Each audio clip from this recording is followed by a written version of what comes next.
Talking about a game that you might have seen a while back when I did an unboxing video. I had heard people talking about the system that this game is based on in general, so when I saw it on sale on DriveThruRPG, it caught my eye. So without much further ado, let's talk about Tiny Dungeons by Alan Barr. Tiny Dungeons is a generalized medieval realm setting. This book doesn't spend a lot of time on building one backdrop for the game.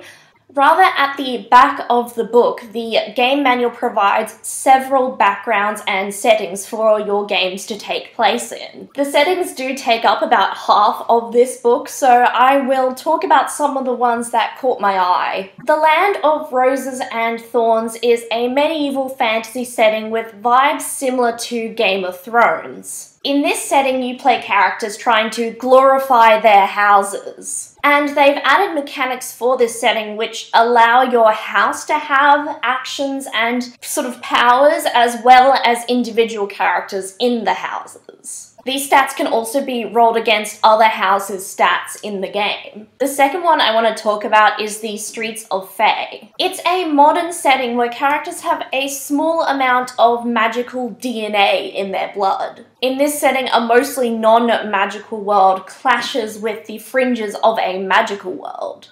In this setting, a non-magical world clashes with the supernatural, and there are some super unique creatures that are made for this setting. There's even a dinosaur setting called Raptorland. This world is a hidden place where, after a cataclysmic event, the dinosaurs fled to build a society away from the rest of the world. Here, the dinosaurs have developed advanced communication, buildings, and even systems of government. Something that is really interesting and appealing about this game is that the mechanics for the game are broken down into basic and advanced mechanics. The advanced mechanics are, of course, optional. The system of mechanics overall is known as the Tiny D6 system. I think there are some more games that use it, and I know some of you guys wanted me to talk about the Tiny D6 system, so hopefully this is a good choice. This game is played with a game master and a group of players. It's a pretty flexible system that will work for most tabletop role-playing game groups of all sizes. It is also just played with 3d6. Successes are 5s or 6s on the die. To pass tests, overcome obstacles, and fight enemies, you'll be rolling your d6 to try and get as many successes as possible. Disadvantage is 1d6, no advantage or disadvantage is 2d6, and advantage is 3d6. During combat, you get 2 actions. In total, though, there are 5 possible actions you can take. There's evade, focus, test an ability, attack, or move. For weapons, you can choose from light melee, heavy melee, and ranged. Your character will choose one of these types of weapon to specialize in, but what that weapon exactly is actually up to the players to flavor it. So a light melee weapon might be a dagger, but you could change that to be a stiletto knife. There is of course the option for spellcasters as well. They're generally categorized as range. In the basic rule set, every single attack just does 1 damage and there's no such thing as armor. If it's a hit, it's a hit. Of course, there are optional rules that complicate this a little and can change what the damage or the defense is, but that's the basic rundown of the basic rule set. In this game, to build a character, you choose a heritage and some traits.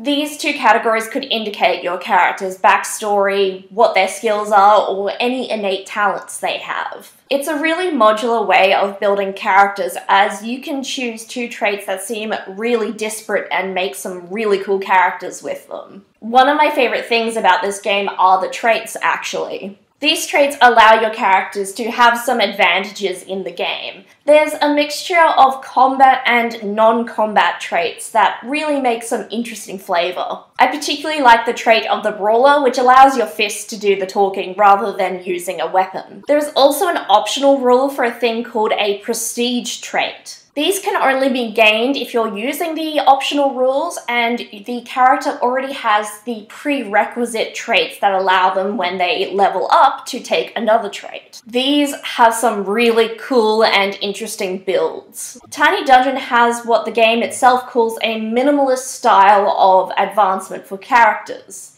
Rather than using XP, they simply suggest in the manual that every few sessions the characters level up and they gain a new trait. There's actually a limit of only 7 traits per character over a whole campaign. When they reach that 7, they can swap out a trait that they got from their heritage for a new trait that they might use more. While I'm only giving a brief summary of what the mechanics are like and what the flavor is, generally everything in this game is geared more towards combat. I really enjoy the elegant simplicity of these mechanics, and I think you could get a lot out of teaching people a very fun, simple game. Something I find really helpful about this game manual is they've put tabs on the edges of the pages to divide up and show you where each section is. Something I have noticed is that the micro settings at the back of the book don't really have a uniform layout. I think this was due to the fact that multiple people contributed to this section.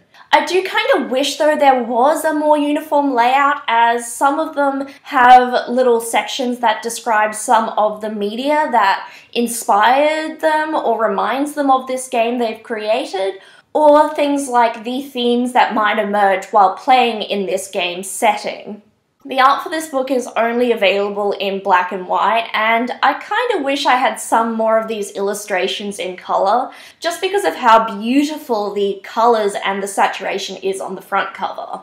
Tiny Dungeon has a lot in common with your typical fantasy tabletop role-playing game. It has a lot of spiritual kinship with Dungeons and Dragons. This actually makes it a little bit difficult for me to know who to recommend it for, really. In my experience, a lot of people who are comfortable and enjoy playing Dungeons and Dragons aren't that keen on trying a new system. This game is really good, I think, for people who haven't played tabletop role-playing games before, though.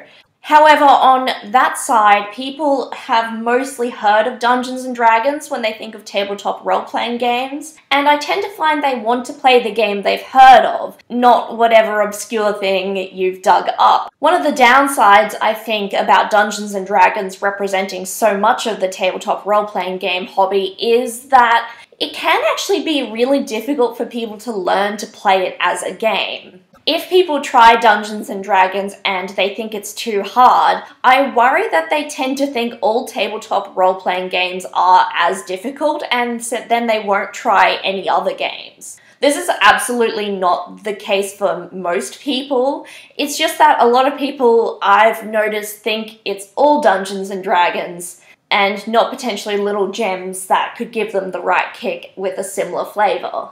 If you are looking for a flexible tabletop role-playing game that has a similar vibe to Dungeons and Dragons, that isn't as, say, complicated in the rules, I absolutely think you should give this one a go.